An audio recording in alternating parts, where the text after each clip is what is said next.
लखनऊ, हाथरस और चंदौली में 3 मासूमों की अस्मत के साथ खिलवाड़ करने के मामले सामने आए तो दुष्कर्म की वारदात को अंजाम देने वाले दरिंदों को तुरंत ही योगी फोर्स ने दबोच लिया। जो भागने की फिराक में थे उनका एनकाउंटर कर गिरफ्तार किया और अब सलाखों में हर आरोपी का अच्छे से उपचार हो रहा है। मतलब मासूम से महापाप किया तो योगी फोर्स ने इंसाफ और इलाज दोनों कर दिया।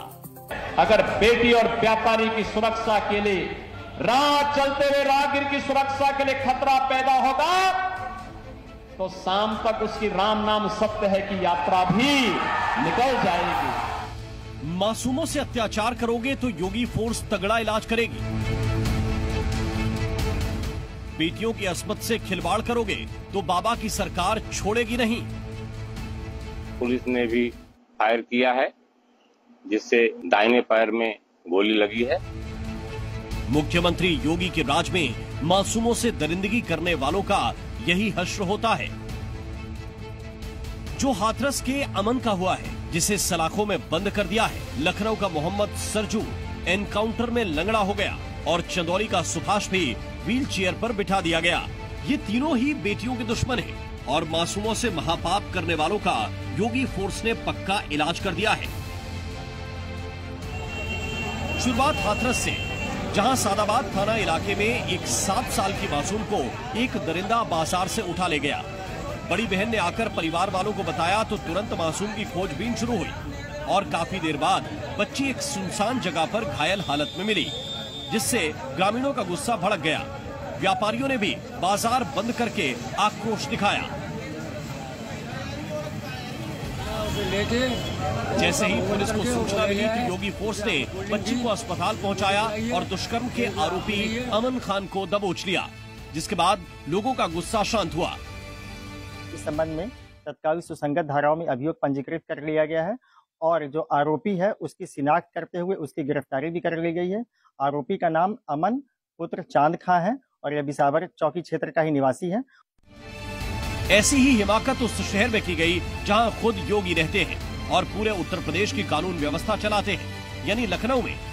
यहां योगी फोर्स को चैलेंज किया मोहम्मद सरजू ने, जो 6 साल की मासूम के बलात्कार का आरोपी है। आरोपी लखनऊ छोड़कर अपने गुनाह की सजा से बचना चाहता था। बाद में यूपी पुलिस जब उसे पकड़ने गई तो विभूति खंड इलाके में उसने योगी फोर्स पर फायरिंग कर दी। जवाबी कार्रवाई में आरोपी मोहम्मद सरजू के पैर में गोली लगी और पुलिस ने उसे दबोच लिया। मौके से अवैध हथियार और कारतूस भी बरामद किए गए हैं। उसने पुलिस पे आक्रामक होकर फायरिंग कर दी। पुलिस द्वारा आत्मरक्षार्थ बचाव करते हुए सिखलाए हुए तरीके से उस पर फायरिंग किया गया, जिससे उसके पैर पे गोली लगी है। उसे इलाज के लिए सीएचसी में भर्ती कराया गया है। मौके पे फॉरेंसिक्स की टीम और अन्य थानों की फोर्स मौजूद है।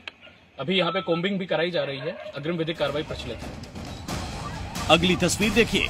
हाईवे पर हंगामा और लोगों का भड़कता गुस्सा। मामला यूपी के चंदौली का है, जहां 8-9 साल की मासूम के साथ रेप की वारदात को अंजाम देकर पड़ोसी आरोपी फरार हो गया।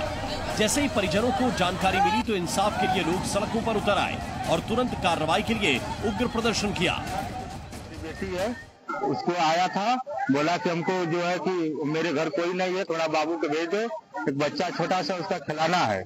खिलाने की बहाना कर ले गया, हमको बताया नहीं, बोला कि हम सीधे आपका जैसे बच्चा ले जा रहे हैं उसे बच्चा चौंका देंगे। उसकी ईमानदारी पर हम दे दिए बच्चा, हमारी बच्चा के ले जाकर जो है कि बलात्कार कर दिया। उसका फांसी का सजा होना चाहिए। बेटी के साथ दुराचार हो और योगी फोर्स चुप बैठे, ऐसा हो नहीं सकता। परिजन की शिकायत के बाद ताबड़तोड़ अंदाज में योगी फोर्स ने दरिंदे सुभाष सोनकर की धरपकड़ शुरू की और जल्द ही आरोपी से पुलिस का आमना सामना हुआ और फिर यूपी की पुलिस ने उसके पैर में गोली मारकर उसे अरेस्ट कर लिया। इसके विरुद्ध जनपद चंदौली में आसपास के जनपदों में कुल 10 अभियोग पंजीकृत है और ये कोतवाली चंदौली का हिस्ट्री सीटर भी है और इसके द्वारा जघन्य घटना की गई थी, जिसकी सरगर्मी से तलाश करते हुए पुलिस ने इसके विरुद्ध कार्रवाई की है।